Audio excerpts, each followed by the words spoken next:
Lyra Rae here. Welcome back to my channel. Before I forget, go ahead and hit the subscribe button and like the video. And don't forget to check out my website, princessofpleiades.com, if you guys are interested in booking a healing session with me or learning more about multidimensional healing.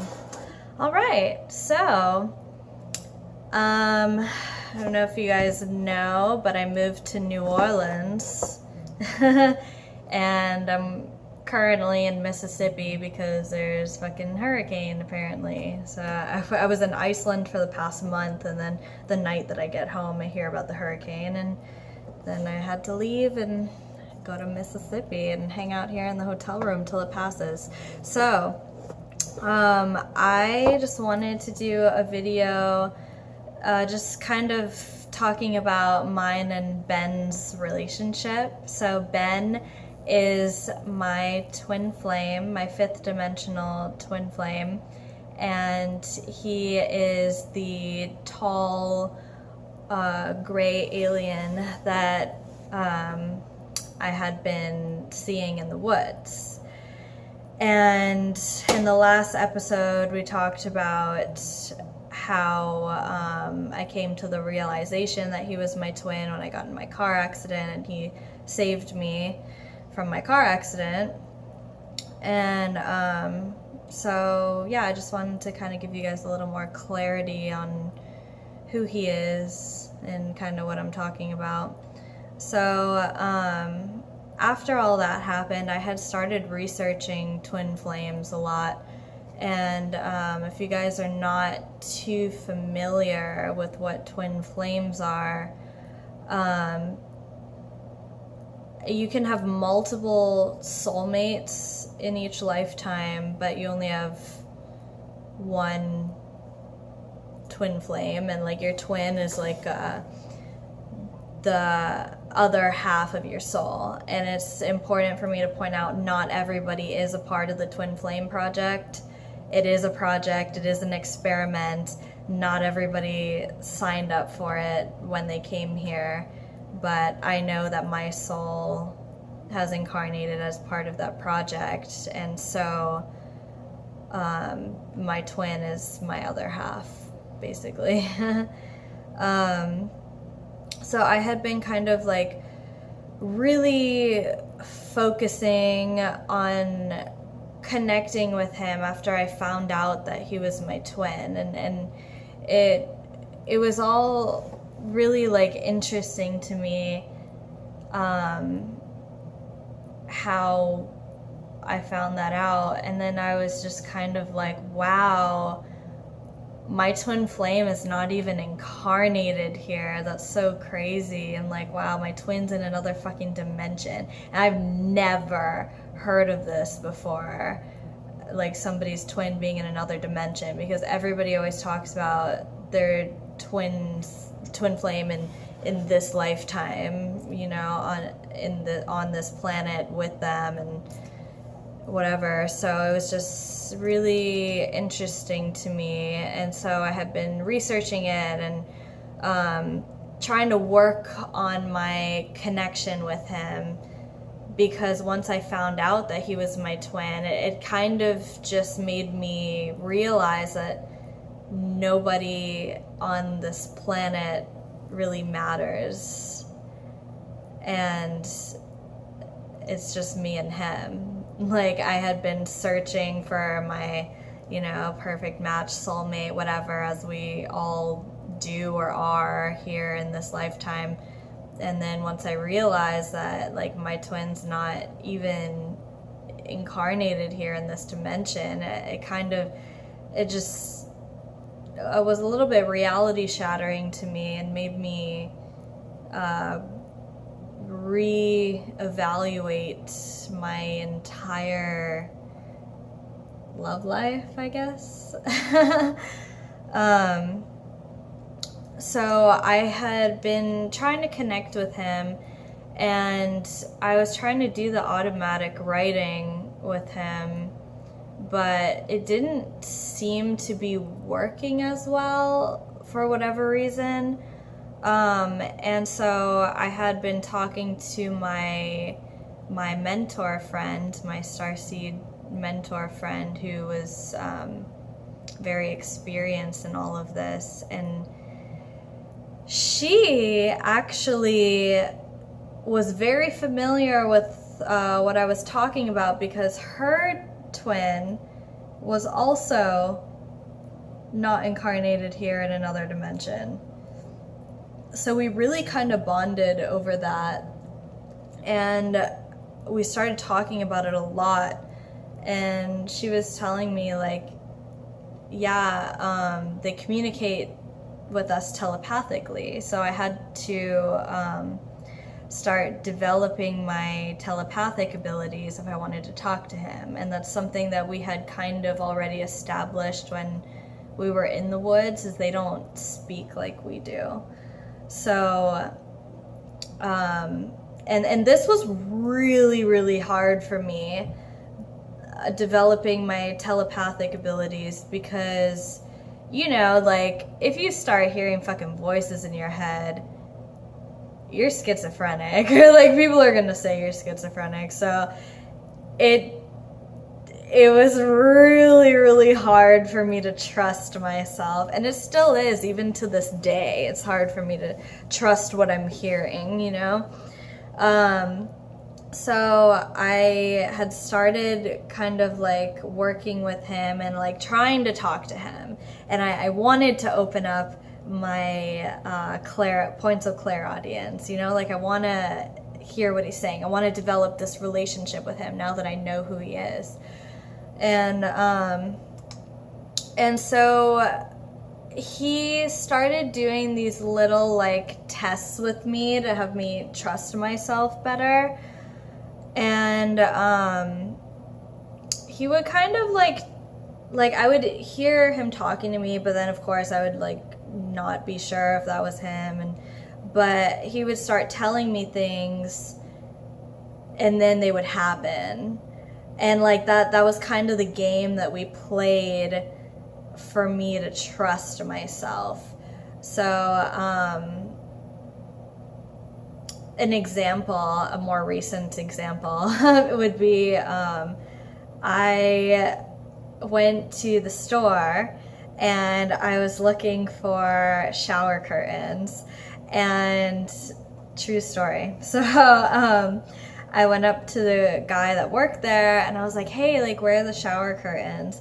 And he's like, I'm not really sure, but like we can go on an adventure together and try and find them. And I was like, okay, cool. So I followed him, but then I was hearing Ben in my head like playing hot and cold with me, like telling me where they are. So I'm following the guy that works there, and then I'm hearing him, like every time we move, he's like, warmer, warmer, all right, oh, colder, colder, turn right, oh, warmer, warmer. And I'm just like, what the fuck? Okay, who's gonna be right? Is it gonna be him, the voice that I'm hearing in my head that I'm second guessing myself whether it's him or not? Or is it gonna be the dude that works here that should know where everything is, right? So I'm like listening to him, following this guy, and then we walk past this aisle and he goes ding, ding, ding, ding, ding. And I like look down the aisle, but I didn't see any shower curtains, so I was like, oh man, like I'm just fucking hearing shit. Okay, so then I just kept following this guy, and he's like, oh yeah, I think they're in this general area. And I was like, okay, thanks. And then and so I was kind of like looking around, I didn't really see him, and then I was like, I wonder. So then like I walked back to the aisle, and then I was like, all right, like there's no fucking shower curtains here. How is this proving to me that I can trust myself? And then he was like, walk a little further to the end of the aisle. So I walked all the way down to the end of the aisle, and there they fucking were. And I was like, oh my god, okay. So these were the kinds of games that we were playing for him to get me to trust myself.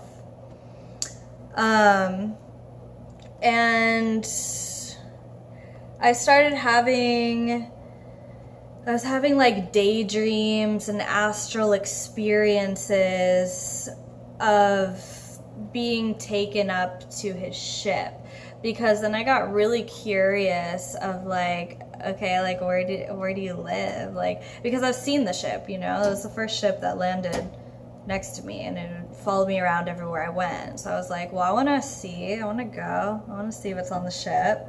So, but of course I'm still not entirely comfortable with the idea of like being abducted or something. So I started having like daydreams and astral experiences of me going to the ship. And then after a while of that, I got very familiar of like knowing where everything was, and it always looked the same every time I would have an experience of being taken there. And then I started asking him questions. So we got to the point now where I was able to have a good enough conversation with him that I could ask questions that I've always wanted to know. So like, I'm like, oh, like, do you guys shower? You know, like, it's stupid fucking human questions that they would ask an alien, you know? Like, do you sleep? Like, how do you drive the ship? Like, you know? So, but he was answering me. He was answering all my questions. And it was really, really cool to see the connection start to grow and just like be able to have that communication with him. And it really started to build a relationship. And the closer we got, just the more love that I felt. And this is like the kind of love that I've never felt before. Very, very intense. And I just became so connected to him that I became completely uninterested in any human boys, you know? Like, I'm like, nobody can fucking compare to my new alien boyfriend. So it was really interesting. And God, okay, so, you know, people give Greys a really bad reputation, and I fucking love the Greys. Like, if you've ever had an experience with Greys, at least for me, like, they're the most loving and most hilarious creatures that I've ever seen. Like, oh my God, they are so fucking funny. Like, Ben is constantly making jokes and I'm just like laughing. And yeah, they have amazing personalities. So it was really interesting for me to kind of like see that side of them and break down that stereotype, because they do have a stereotype of being malevolent, and I don't know, like, I've just never experienced that. They're the shit. They're fucking funny.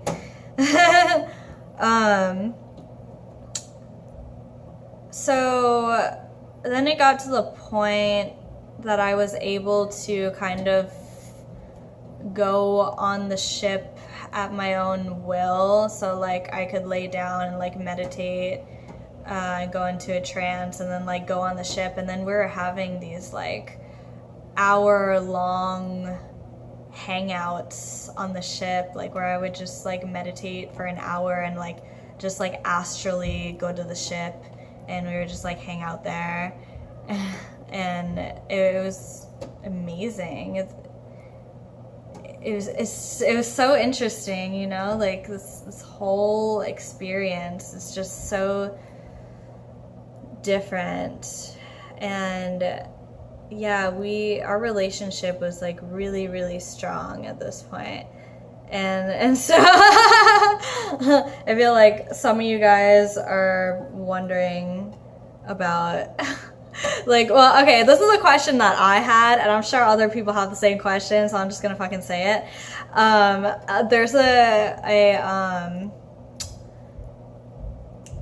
God, I forget the name, but supposedly the gray aliens, like, don't have genitals.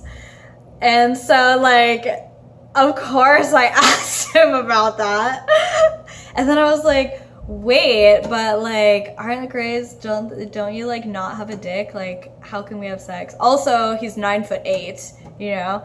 So I was like, wait, can we, like, have sex like a normal couple? Like, and so this one day, I, like, went to go take a nap, and you know, like, when you fall asleep and you're, like, in between the awake and asleep stage, like, that's where I was. And it was fucking okay. So when you're in between awake and asleep stage, you can have astral experiences, and, like, I had the most vivid, real astral experience, and he had sex with me, like, in my room, in my bed. And then, like, I woke up and I was like, it was, like, so real, and I woke up and I was like, what the fuck? And I connected with him, and I was like, was that real? And he was like, well, you wanted to see how it worked, right? So I thought I'd show you. Oh my God, it was so funny. So yeah, that answered that question. And so, like, just having him around, like, he was always there with me. The more that I was able to develop that telepathic connection, the more I felt his presence. And he was just, I realized, I'm like, holy shit, like, he's probably actually been here my whole life, and I'm only now just being able to connect with him.